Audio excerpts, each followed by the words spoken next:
Ain't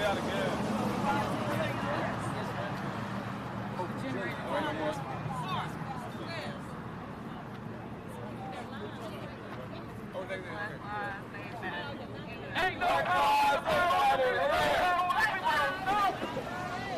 power like the power of the people, got the power of the people don't stop. Say what? Ain't no power like the power of the people, got the power of the people don't stop. Say what? Ain't no power like the power of the people, got the power of the people don't stop. Say what? Ain't no power like the power of the people, got the power of the people don't stop.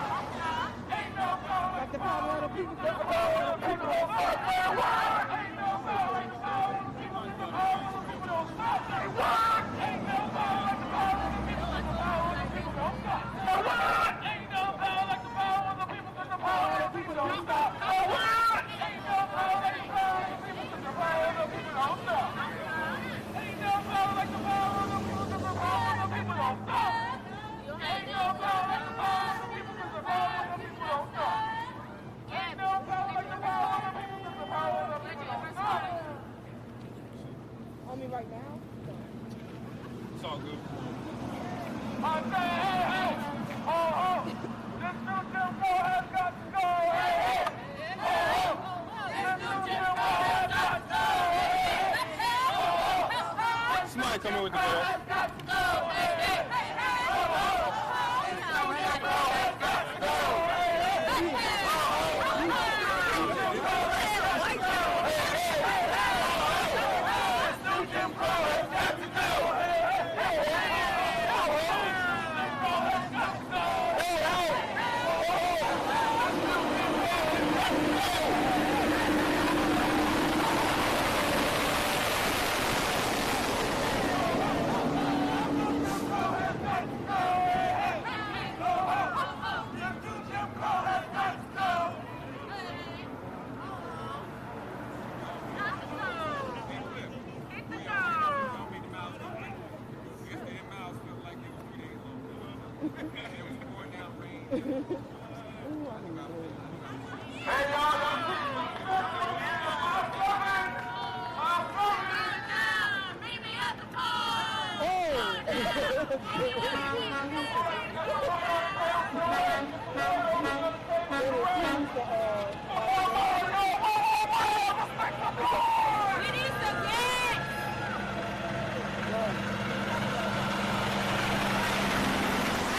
Come join the movement. Come join the movement.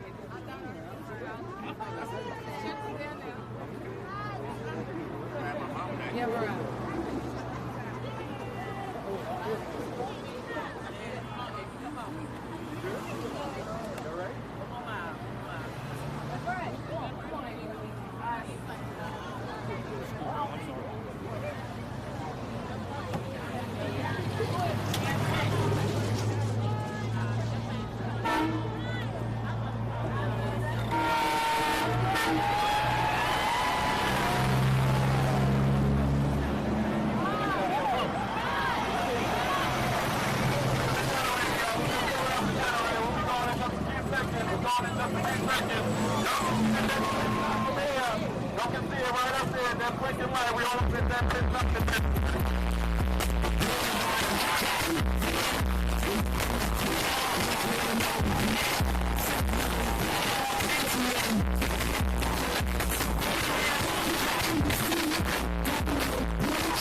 6 is only 1 mile. It is literally down the street.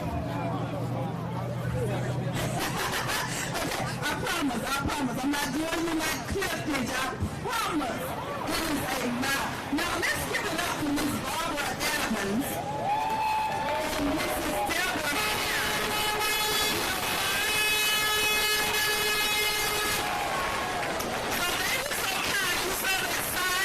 Pictures back. Welcome back, Voters Matter. They did it. Give it up for them.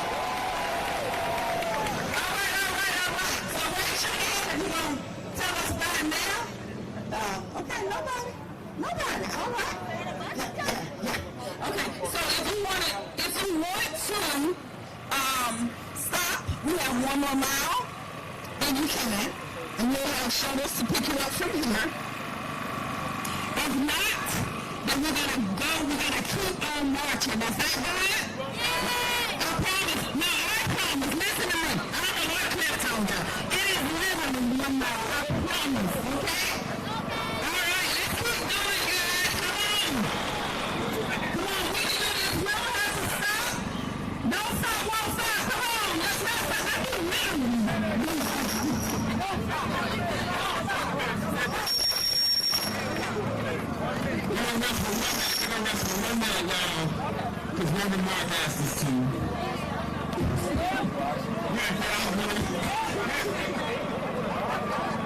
And again, if you've got to stop, if you need to go back, it's not a problem. We got some change to take you back. But if you want to keep going, we got 1 more. We're going to say 1 more. All right. So we can say less than maybe 30 seconds to settle.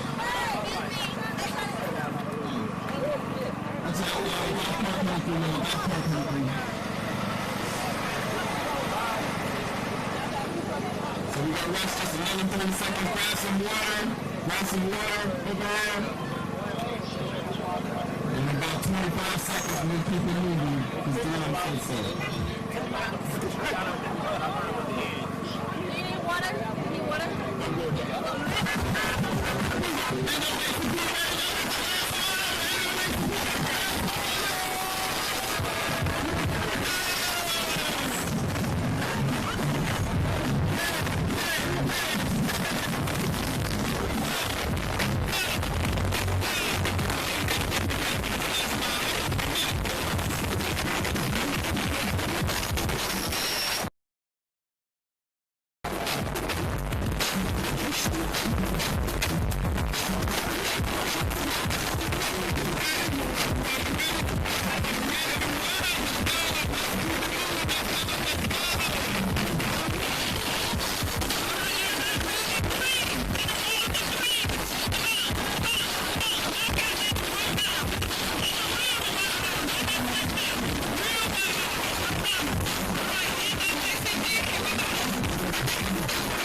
Before y'all go, we got a couple of announcements.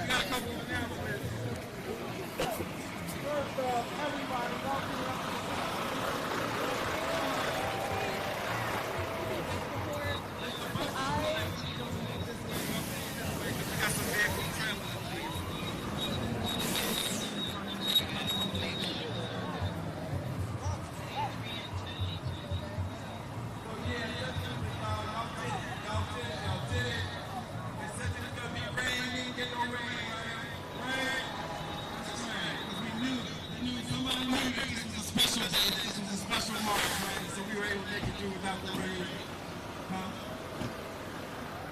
Look, give yourselves a round of applause, but especially, give yourselves a round of applause. Come on, give it up. But we definitely want to thank Black Voters Matter and all the partners